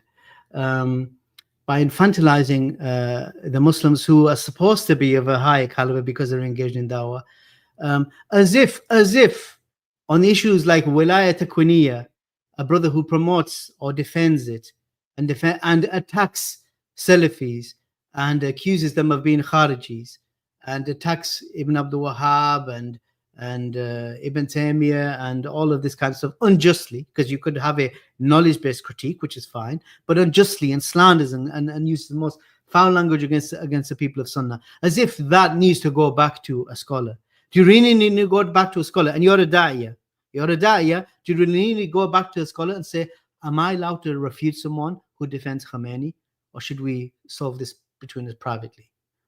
What do you think the Sheikh is going to say? That's why he's been taken for a ride here. I'm not blaming him other than his lack of discernment in what's being said or what's been presented to him, because my good opinion of him is that he will say, these people that you're talking about, this is not some brotherly beef. These aren't minor mistakes that I need to adjudicate over. You don't need to wait on me to tell you that Allah alone is worthy of worship, and he does not delegate his power of creation and control of the atoms of the universe to some zindiq taghut who says that Abu Bakr and Umar and Uthman and their daughters and Talha and Zubair are filthier than pigs and monkeys. Do you think this needs to go back to a sheikh? If that's the level of your knowledge of Islam, that you need to question the sheikh, whether it's such a person who promotes this filth, who's open enemy to Ahlul Sunnah wal Jama'ah, that needs to go back to a sheikh, then you are a charlatan. You're a fraud. You're clearly not qualified. You're a grifter. And I don't know if we want to get into that, the whole thing, grafting versus grifting. But yeah, you're a fraud if this is your level. Subhanallah. And we have once again the wisdom of Shaykh al-Islam Ibn Taymiyyah, where he says, similarly clarifying the conditions of the leaders of innovation, those whose beliefs or acts of worship contradict the Quran and Sunnah, and warning the Muslim Ummah about them is an obligation agreed upon by the Muslims. It was once said to Imam Ahmad bin Hanbal, do you prefer a man who fasts, prays, does ittikaf, secludes himself in worship? Is that man better? Or a man who speaks out against the people of innovation? What did Imam Ahmad reply? Imam Ahmad replied, if he fasts and prays and worships in seclusion, then he benefits only himself. But if he speaks against the innovators, he benefits all Muslims, and this is more virtuous. Thus, Ibn Taymiyyah says, thus Imam Ahmad clarified that warning against innovators is a general benefit for the Muslims, similar in nature to striving in Allah's path, a jihad. For purifying Allah's path, religion, methodology, and legislation, and repelling the transgression and harm of those innovators is a communal obligation agreed upon by the Muslims. Were it not for those whom Allah appoints to defend the religion against such innovators, the religion itself would become corrupted, and its corruption would be even worse than the corruption caused by enemy forces attacking from among the disbelieving combatants. Pay attention. He's saying, Ibn Taymiyyah is saying, the corruption of armies of disbelievers is not as severe as the corruption of the misguidance of innovators. Why? As he explains, for indeed when the enemy combatants occupy you, they don't corrupt your hearts. They don't corrupt your hearts and what they contain of religion, the hearts, what they contain of religion and faith, except subsequently. That comes later. But for those or these innovators, they corrupt the hearts directly right from the get-go. Do you understand? They destroy the religion from within, and that is more severe and more harmful than attempting to destroy it from without. And even if a Muslim falls at the swords and the bullets and the arrows and missiles of the enemy, of the aggressive disbeliever, he or she will reach, inshallah, Jannah. But if he or she is corrupted from within, so much so that they're thinking that they are not committing a sin, as we saw from the narration of Awza'i, played earlier from our Sheikh Abdul Salam Burgess, may Allah have mercy on him, then this is like the one who thinks he's doing good deeds, but in fact he is doing evil. Understand that at times you may have a personal issue, you may have a legitimate Islamic disagreement, but when you fight back and forth online, the harm that it does to the youth, the harm that does to the da'wah towards non-Muslims who want to learn about the true path, but because of your back and forth are turned away from it, is something we are responsible for. So we hope from Allah subhanahu wa ta'ala that Allah subhanahu wa ta'ala unites us, again, in the light of the Kitab and Sunnah, and understanding of the Salaf al-Ummah, with the guidance of the ulama, to be united in our da'wah. Kalimatul haqqin yurad biha batil. A word of truth, but he intended by a falsehood. In the specific application of the refutation of the misguidance of people like Daniel, and the back and forth that was mentioned in reference to someone like Sheikh, is not something that harms the da'wah. Rather, this is da'wah. This is clarifying the truth. This is defending Islam. And when you take the side of the innovator by saying, stop this, keep it privately, let his misguidance spread, and that's good, as if to say that's good, and let the other brothers' goodness spread, which you acknowledge as a Salafi is true, then you have only caused confusion. So all of these words, they sound nice and they sound flowery and good, but in the context that they have been presented and justified is absolute falsehood. And again, we'll have one more quote, one final quote from Ibn Taymiyyah, where he says, anyone who does not debate the people of deviation and innovation in a matter that completely cuts off their roots has neither fulfilled Islam's rights nor met the demands of true knowledge and faith. His words do not bring healing to hearts or tranquility to the souls, nor do they yield beneficial knowledge or certainty. Allahu Akbar, Shaykh al-Islam. What more else is there to say, except as Allah tells us in the Quran, let there rise from you the people inviting to righteousness, enjoining good and forbidding evil, and it is they who are successful. That's what I want to say for now. I will now see if there's any discussion to be had, any question. So do you think some of the Salafis online refuting people like Uthman, Khamis have political agendas, and are most of them sincere? I mean, that's too broad to know who has been spoken here. So you have the ghulāt, you have those who go to extremes, and then you have those who will maybe critique with justice. So I hope I did do some critique here, as you saw, of Uthman Khamis. And I did even a critique kind of Sheikh Abu Ishaq, but it was with justice and me being on their side. I'm on their side. They're from the people of knowledge, particularly Abu Ishaq al-Huwayni has a serious amount. He had a serious amount of knowledge and he's left it behind. But that doesn't mean to say we have to agree with everything he says. We don't have to agree with everything anyone says except the Messenger of Allah. Can you familiarize us a bit with al-Huwayni for us who are not familiar with him? I will, as I close this stream, I will play a clip, a 4.5 or 4 minute clip of his, which will give you a lot of familiarity with his position on how he, and it's a very beautiful speech he gives, or a compilation or a cut of a speech. I did like a kind of montage, or someone else did a montage, and I did a montage of a montage of some of his speech on Aqidah. I think it's very powerful, very beautiful, and I will close the stream with that. But in terms of a eulogy, Sheikh Mashur Hassan al-Salman, the most senior surviving student of Sheikh al-Albani, did a eulogy of him yesterday, I believe. Was it this morning or last night? He spoke about him. I can put that link in the comments once the comments are live. And it's a very nice appraisal of the legacy of Abu Ishaq al-Huwayni. Is it not allowed to listen to Sheikh Khalifa Uthman Misri? His lectures are posted on Nasr al-Hamra YouTube. You can take from anyone insofar as they are true to the Book and the Sunnah in what they are saying. It doesn't mean that if you find one mistake with someone, you abandon them completely. Same goes for Muhammad Hadi, Sheikh Rabi, al-Albani, Ibn Taymiyyah, Imam Ahmad.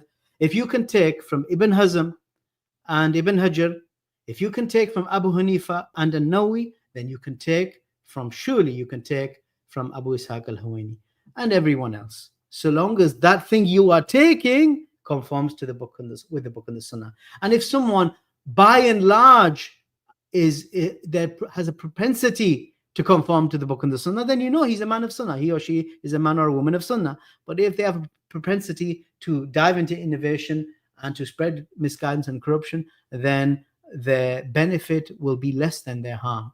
But all of these people you're mentioning, they are in from the or that have been named, all of the people we've named, with the exception of Khomeini and his defenders, they are people of Sunnah, inshallah. So you can benefit from them where there is benefit. I have the recording of the telling we had with Sheikh Burgess during the annual QSS Quran Sunnah Society conference in Toronto, shortly before he passed away, where he asked about if Quran Sunnah. Great. So maybe we'll provide a link for that.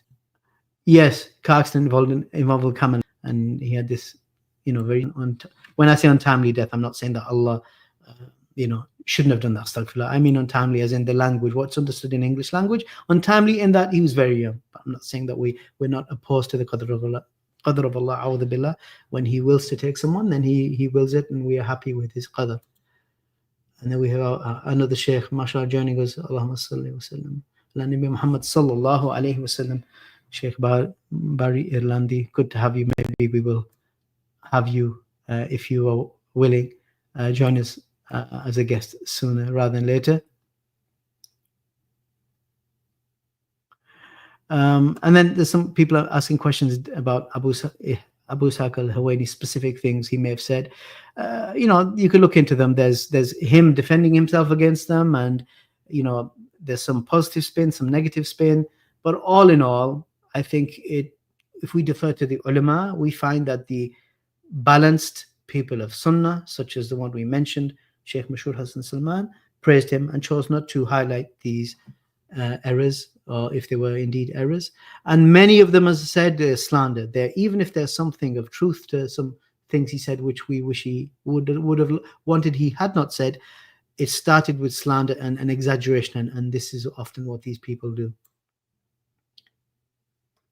And someone has responded saying, which I'm happy to show, no, he made takfir of those who make major sins halal.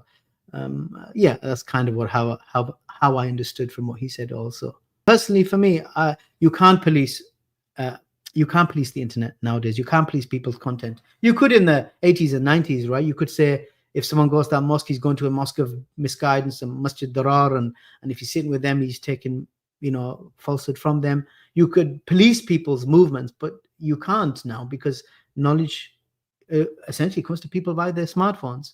So we're no longer in a place that you can control, not just in terms of religious misguidance or falsehood, but even things like porn and violence and things that are inappropriate for children or for ourselves to watch. You can't really police that. What you can do is give people principles by which they can police themselves. That's what's the obligation upon us.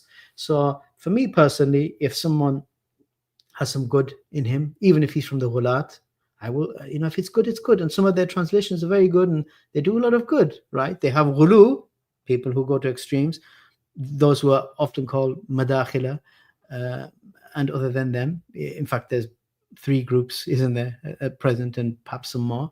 And then you have even takfiris, etc., who are deservedly worthy of being called takfiris and kharijis, who I don't want to name. But they also have good because they've accurately translated, let's say, some work of Ibn al-Qayyim, or something from Imam Shafi, or the Sufis have translated Qadi Ayad's Shifa. Okay, because they're Sufis, does that mean we can't access their translation? It's a very good translation, we'll take it. So this is something we have to, subhanAllah, force ourselves to deal with. We'd rather, for the sake of our iman, only go to safe spaces where we know everything has been sanitized. But that's not the reality, unfortunately. Unless you attach yourself to a scholar. If you attach yourself to a scholar, then alhamdulillah, all of the knowledge should be sanitized for you. If there's some error in a speech, the error will be highlighted and dismissed. But to try to impose this upon everyone is maybe an exercise in how's the statement go? Not an exercise in foolishness, but a fool's errand. It's a fool's errand because people, especially the younger they are, the more rebellious they are, anti-establishment they are, they will absorb the content they want. So at the very least, let's just give people principles to be wary, that make sure that any knowledge you take in is actually in accordance with the book and the sunnah, and the scholars that you are relying on are trustworthy scholars, qualified and competent.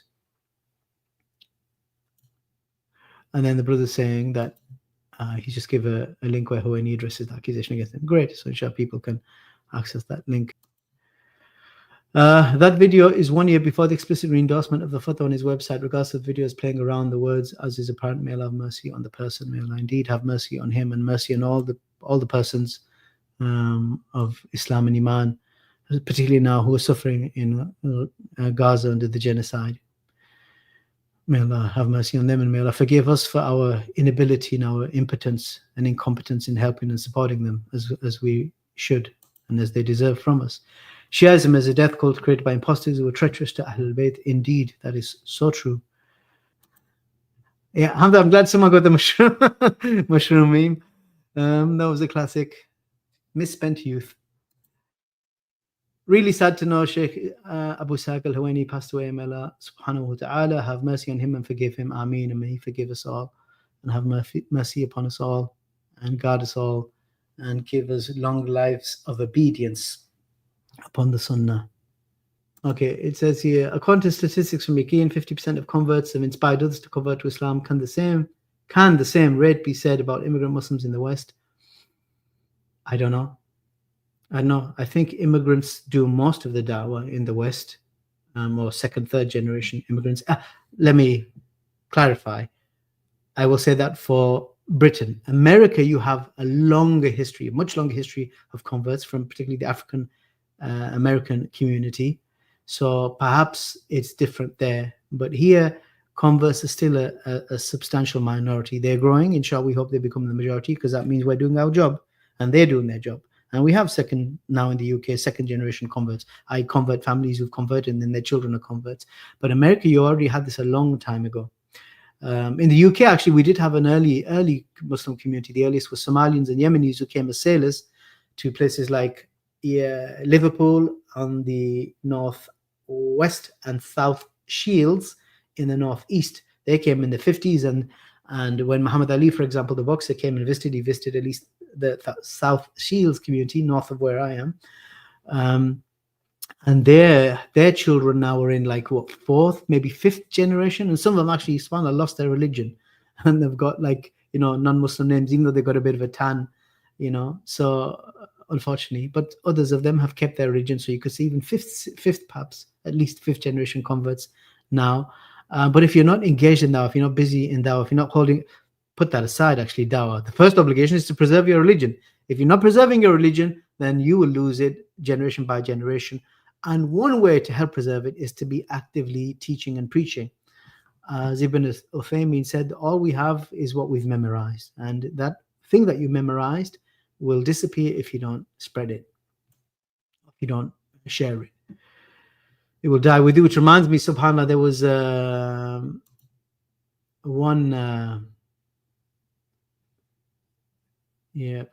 one brother, he was in his 40s, and I bumped into him in Eastern Europe, and he's a convert, and he was studying Islam overseas, and he was doing no dawah at all, apart from, you know, maybe one or two questions his friends would ask him. He'd come back for some holidays, and he's practically residing overseas in the Middle East.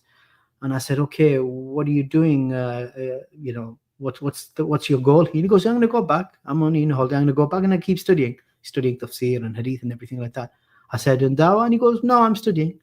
And I thought, because I was in a position too, I pulled my own weight, and I said, you're a fool, you're an idiot. What's wrong with you? You're in your 40s. You've learned all this knowledge and you haven't given it back to the people. Why do you think they invested and support you that you go and study overseas? So that you benefit yourself? SubhanAllah, it's like the ayah, كَمَثْلِ الْحِمَارِ يَحْمِلُ أَسْفَارًا, like donkeys carrying all of that treasure, those books, but they don't benefit from it. So knowledge has to be shared. And I don't have a problem personally, and I don't think anyone else would either, with social media influencers doing dawah, because if not them, then who? So they should, of course, know their limits. Man's got to know his limit. Man's got to know his limitations, as Dirty Harry would say. But beyond that, the more Muslims there are in the public space talking about Islam, presenting Islam, is good. It's better then, because if not them, then who? Right? Like you might get that degenerate that we showed from France.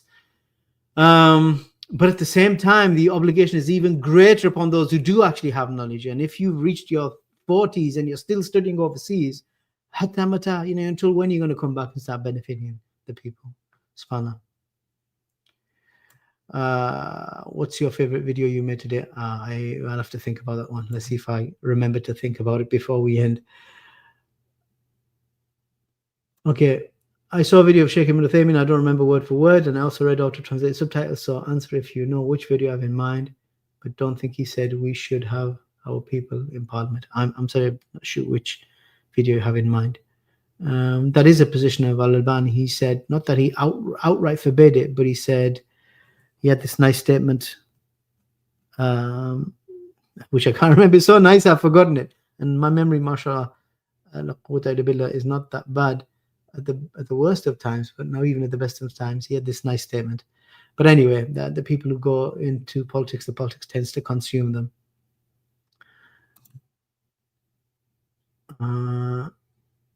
Okay, I think someone's pasted the link, but I'll have to look at it later. Okay, yeah, so issues of istikhlal, these are big topics. We will maybe address them separately and do a summary of them if people feel that there's a benefit and if they are beneficial for people in this platform or this format. Maybe we'll take this as the last comment then. Why is there much misleading online content where Islam folks pretend to be Muslim? I don't think non-Muslims can tell if it's fake. Doesn't this also harm Dawah? Absolutely. It's a grift. It's a grift, isn't it? Speaking of grifters, subhanAllah, we have this controversy of this guy asking for donations, essentially asking to finance his business. That's what he's asking for, to give him capital, and he's taking this as charity. These two things are distinct. If you're in debt, you may ask for debt relief, but that's not what's going on with this particular case, where a person seems to be very bad at business, but then he's asking people to help his cash flow. That's not sadaqah. That's not from those sadaqah. And it's actually shameful, especially in the West, people asking for sadaqah. On that basis, I will myself make a request, because people keep telling me I shouldn't be shy about it. I'm not asking for money, but I do have tech issues which prevent me from being as productive as I can. I was meant to get, so I've tried before to do a GoFundMe. I didn't really manage to do it. I'll try again, maybe by tomorrow. This time tomorrow I'll have a GoFundMe. It's not that I want money, please understand, but I want technical assistance. So, and I'm not actually a technical expert, so I don't know what is the best laptop and the best value laptop. Of course, the best will be the most expensive, but that's maybe what's the word? Wasteful. I don't want the most expensive. I want one that's functional for what I need. I want a good microphone that will be functional for what I need, and a headset that will allow me literally to keep the show on the road, because I want to be able to travel and do this stuff weekly, at least weekly. These lives are very easy, I think, although it's a bit nerve-wracking and everything, because I'm, getting a handle on the technology and how it works and integrating everything. It's still a bit stressful, but it's a lot easier than pre-recorded videos, which I still want to get back to.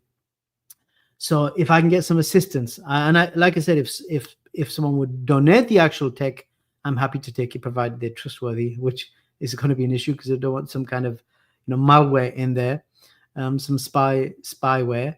But really, if I could be supported in getting a basic laptop that's functional for what's needed, one of those furry microphones, one of those screen extenders where you can give two additional screens to your existing laptop screen.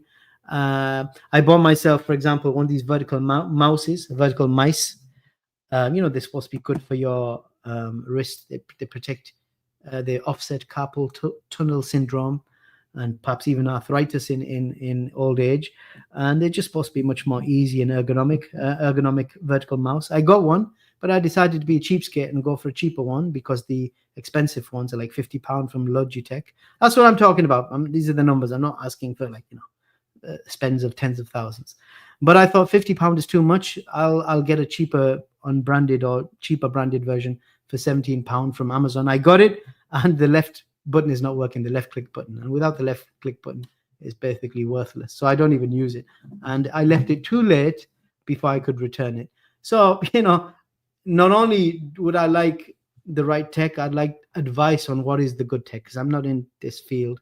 So maybe I will prepare a wish list by tomorrow for those who want to contribute or support me in this. If they don't, I'm not going to harangue people, and I'm ashamed to ask for anything, anytime, anything from anyone. And that's not me being pious. It's an Islamic characteristic.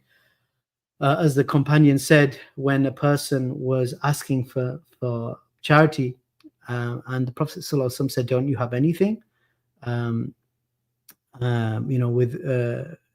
with which you could spend and marry?" And he mentioned he had a suit of armor as ghanima, as from the spoils of war, booty, with which he could then get booty, if you know what I mean. And so if I remember the hadith rightly, and if I haven't, forgive me. If I haven't, I will correct myself in the comments later. He sold it and he got himself an axe and he started chopping wood, collecting wood, and from there he had a little economy and he was able to survive off himself. And then the Prophet mentioned it's better that you earn than you beg or that you request. And then the companion said, we took these words to heart, so much so that if a whip fell from us, we would not a whip from a horse as we were mounted on a beast. If it fell from us, we would not dare ask someone to pick it up for us. Imagine you're on a horse, for example, right? And you've got your whip and it falls. It's inconvenient to get off and pick it up and get back on. It's more convenient it's not inconvenient for someone who's on the floor to pick it up, even to give it to you. But the Sahabi was so ashamed, took so much to heart the Islamic ethic of being self-sufficient that he said we wouldn't even ask people to pass us our whips that are dropped from us. So subhanAllah, this is how we really ought to be. We should not be begging or asking people. I remember, subhanAllah, the Emir of the Bosnian foreign contingent of the Mujahideen in Bosnia. He was doing a khutbah in a particular place, and I was there. And you get this person stand up, which you get in the Muslim world a lot, and they've got these papers and they start talking about their struggles with health and hospital bills, and they eventually start crying and bawling their eyes out. And you see it a lot in the masajid. And this Sheikh stood up, this Emir, who was also Imam that day, and he said, stop it, do not beg in the masjid, this is inappropriate. And because of who he was, everyone was like frozen, and that guy papped his pants and stopped saying anything. So everything in proportion. So if someone could advise me and help me create a wish list of equipment that would allow me to do this while I'm on the move. It's not as if I'm a charity case. I want to make that clear. But if I don't have, let's say, I don't have expendable income that I could risk spending on the equipment, put it that way. So if someone could advise and help me create a wish list and then contribute to it, great. But I don't really want to bother people with it much beyond that. And it's only so I could do this weekly while on the move. Otherwise, I'm really limited to where I am with the tech that I have. And I still haven't managed to retrieve all of my data, which would require a visit. I'll have to leave it till after Ramadan and see how much the cost is and retrieve data so I could then republish or publish some of the outstanding series. This world is meant to be a prison for us anyway. And it reminds me of a saying of one of the Imams of the Salaf, or an episode, I should say, one of the Imams of the Salaf, where he was on a horse and he was relatively well-to-do, and he crossed path with a destitute Christian, a monk, if I'm not mistaken. And the monk said to him, you say, that is, you Muslims, and your Prophet says that this world is a paradise for the disbeliever, but a prison for the believer. Yet here you are in your fine garbs, in your finest garments, mounted on this resplendent stallion, the steed, while here and a Muslim, and here I am, a poor Christian, needy, barefoot, walking in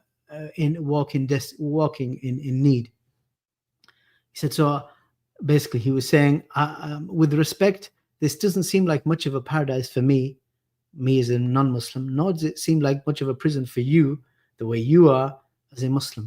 How did the Imam reply to him? He said, if you knew the punishment that awaits you if you die upon disbelief, then you would deem that this world is a relative paradise to where you are now.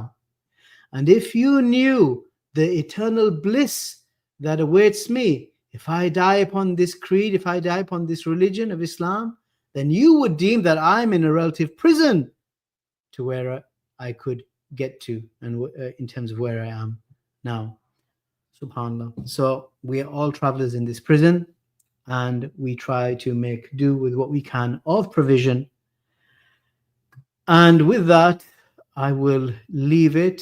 I'm sorry if I haven't put on screen everyone's messages, but it's already reached the 2-hour mark. And as said, I will close with this video from Sheikh Abu Ishaq al-Huwayni. How do we get it back on? I think I just have to click it. And then I will see you again next week, inshallah. Inshallah. So with that, I say, Assalamu alaikum wa rahmatullahi wa barakatuh. أنا أذكر في سنة 79 لما قامت الثورة الإيرانية ورجع الخميني إلى إيران واحتبست أنفاس الدنيا وهي ترى الرجل صاحب اللحية البيضاء العظيمة ينزل من على درج الطائرة. وهلل كثير من محب الإسلام الذين لا يعرفون عقيدة الرجل ولا يعرفون توجهه، وظنوا أن باكورة دولة الإسلام بدأت. وقامت بعض الجماعات الإسلامية في مصر وفي غيرها بتسويق سورة الرجل وتهذيبها وإلقاء الضوء عليها، وغرهم اللقب الذي يسبق اسمه آية الله، فظنوا أنه آية. وما لبث الرجل أن ترجمت كتبه إلى العربية،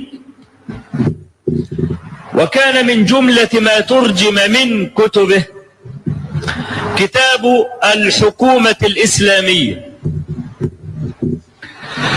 في هذا الكتاب يقرر فيه بارتداد الصحابة عن دينهم